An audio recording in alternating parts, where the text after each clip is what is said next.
बोला भी पानी पिला दो, बोला पानी क्या, बोला वो चाय पिला दो, बोला चाय से तो अंदर जल जाए, कुछ और गर्म बोलो। इस प्रकार की उन्होंने भाषा यूज करी। मतलब आपका सम्मान कर रहे थे वो? सम्मान नहीं, आप ये बात सच कह रहे हो कि आपसे पैसे मांगे? मैं माँ कसम खा रहा हूँ, भगवान कसम खा रहा हूँ, उन्होंने खर्चा पानी मांगा, बिल्कुल पैसे मांगे उसने।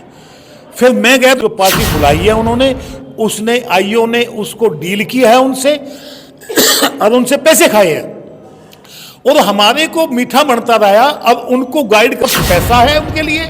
इससे मैंने देखा है जहां तक 1 मार्च को उनकी नजरों में ना कोई महिला है ना कोई सैनिक है। विजय गौड़ जैसे को उसको ना फ्रैक्चर हुआ ना कटा हुआ, तो क्या उस पर केस नहीं बनाएंगे ये?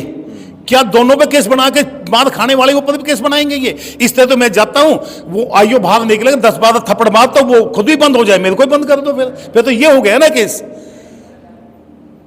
एक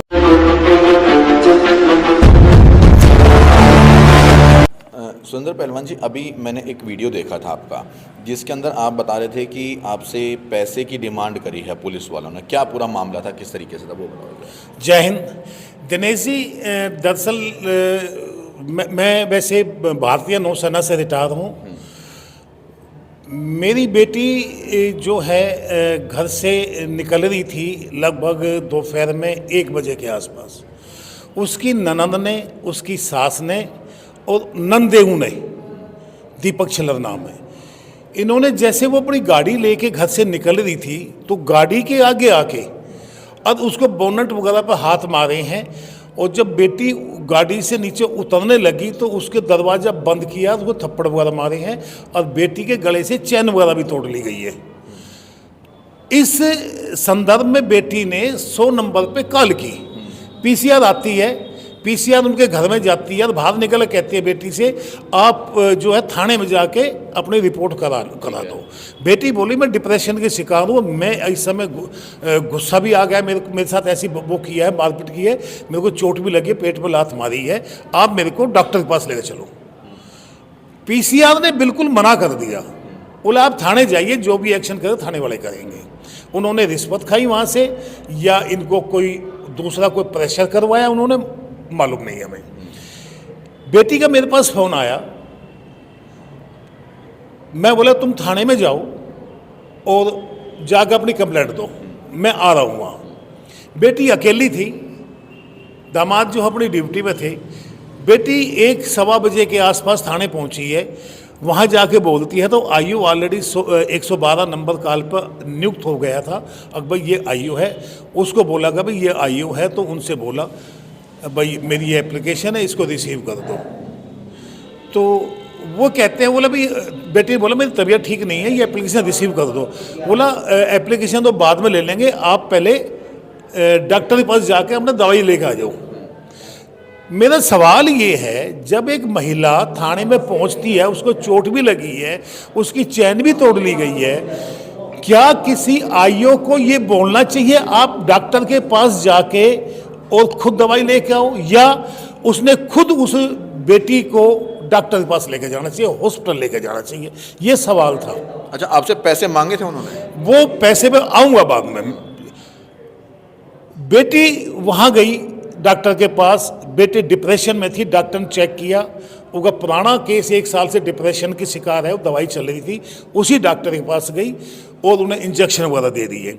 डिप्रेशन का इंजेक्शन वगैरह लेने के बाद कोई भी आदमी हो चाहे महिला हो, वो बैठ नहीं सकता, उसको फिर सोना है। लेकिन बेटी थाने गई है, उसके बावजूद पर्चा दिखाया मेडिकल का, उसके बावजूद भी आईओ ने, विजय गौड़ ने, सब इंस्पेक्टर विजय गौड़ ने उनकी एप्लीकेशन नहीं ली। उसी कौन से थाने का मामला था? छावला थाने का है।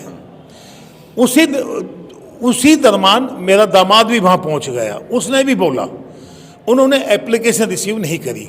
तब तक थोड़ी देर बाद हम भी लगभग 2:30 बजे मैं भी थाने में पहुँच गया, मैं और मेरी वाइफ भी थाने में पहुँच गए।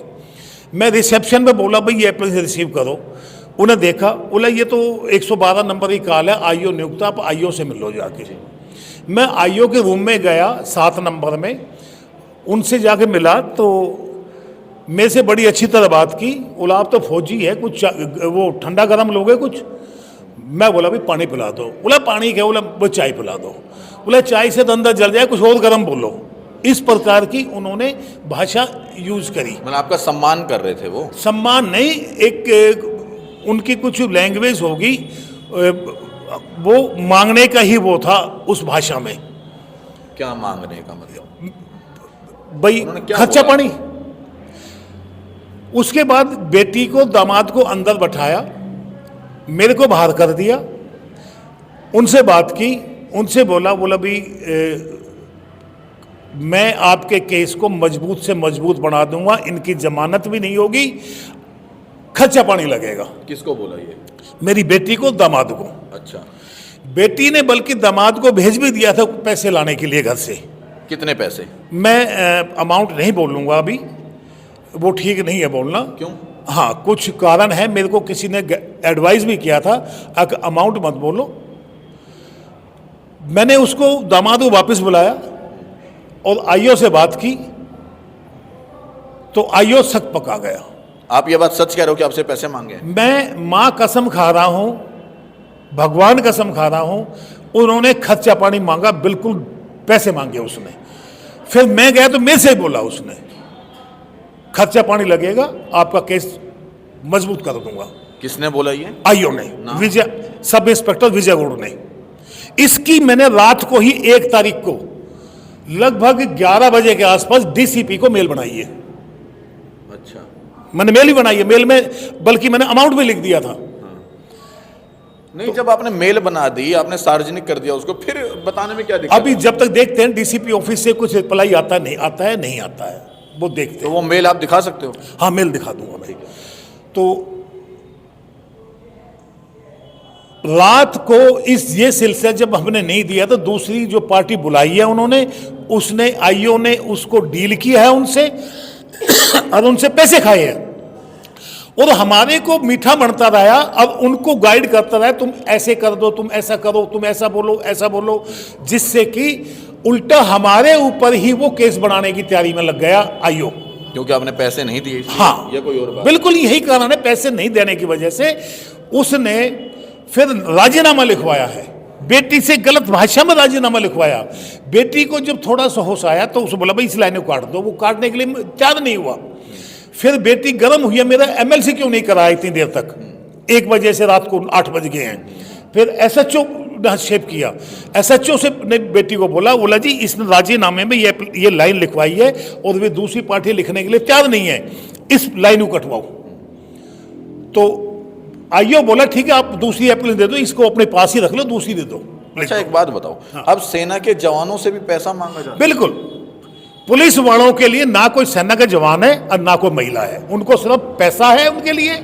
इससे मैंने देखा है जहां तक 1 मार्च को उनकी नजरों में ना कोई महिला है ना कोई सैनिक है। विजय गौड़ जैसे को पुलिस में रखने का कोई तुक नहीं बनता है, जिस तरीके का उसने एक सैनिक से और महिला से व्यवहार किया है। मतलब सम्मान नहीं है सैनिक का? बिल्कुल भी सम्मान नहीं, बिल्कुल भी नहीं।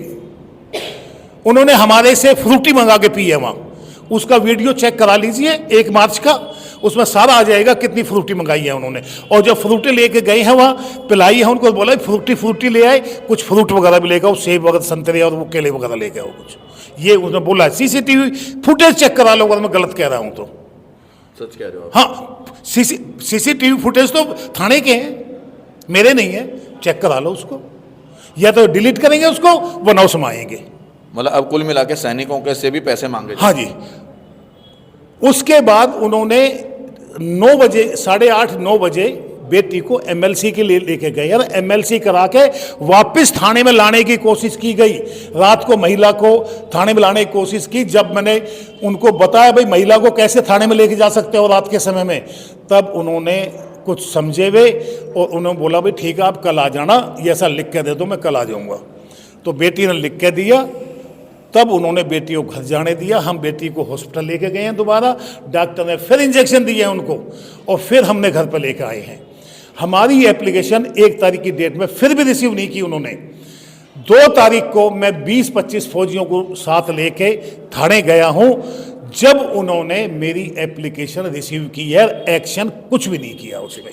देखिए, ये सुरेंद्र पहलवान जी हैं, पूर्व सैनिक हैं और साफ बता रहे हैं कि नाम लेकर बकायदा छावला थाने से बता रहे हैं। छावला थाने से गौड़ नाम से कोई है वहां पर जो है आईओ, उसने पैसों की डिमांड की है। और कितनी बेशर्मी की बात है कि एक वो सैनिक को भी नहीं छोड़ रहे हैं। हमारे देश के जवानों के साथ इतनी बर्बरता, या यूं कहें कि साफ तौर पर रिश्वत लेने का मामला ये सामने है कि रिश्वत मांगने का मामला है ये। और वाकई इस मामले के ऊपर अगर डीसीपी के ऊपर इन्होंने मेल की है, मैं चाहूंगा डीसीपी साहब एक बार निष्पक्ष तरीके से मामले की जांच की जाए, क्योंकि हमारे देश के सैनिक का स्वाभिमान की बात है, हमारे देश के सैनिक के सम्मान की बात है। कोई किसी का रास्ता रोक के और 10-20 थप्पड़ मार दे, उसको ना फ्रैक्चर हुआ ना कटा हुआ, तो क्या उस पे केस नहीं बनाएंगे ये? क्या दोनों पे केस बना के मार खाने वाले के ऊपर भी केस बनाएंगे ये? इस तरह तो मैं जाता हूं, वो आईओ बाहर निकलेगा 10-12 थप्पड़ मार, तो वो खुद भी बंद हो जाए, मेरे को ही बंद कर दो। फिर तो ये हो गया ना केस। एक चैन भी ले गई हैं वे तोड़ के, उसका कोई अते पते नहीं है, कैद 4-5 दिन हो गए हैं, कोई कांटेक्ट नहीं है, कोई कॉल नहीं है। बेटी की तबीयत खराब है, डिप्रेशन की वजह से वो ड्यूटी भी नहीं कर पा रही है अपनी। ये चीजें बताओ, क्या कहाँ के कानून रह गए दिल्ली में? जब दिल्ली में ये हाल है तो बाकी राज्यों के क्या हाल होंगे? बस मैं यही जरूर कहूँगा, एक बार डीसीपी साहब निष्पक्ष तरीके से जांच जरूर की जाए, क्योंकि एक देश के हमारे सैनिक के सम्मान की बात है, सैनिक के स्वाभिमान की बात है, और जो दोषी है उसके ऊपर कड़ी से कड़ी कार्रवाई जरूर हो। बाकी इस पूरे मामले के ऊपर आपकी अपनी क्या प्रतिक्रिया है, वो वीडियो के कमेंट बॉक्स में अपनी राय देना जरूर, अपनी राय जरूर दीजिएगा। जय हिंद, जय भारत।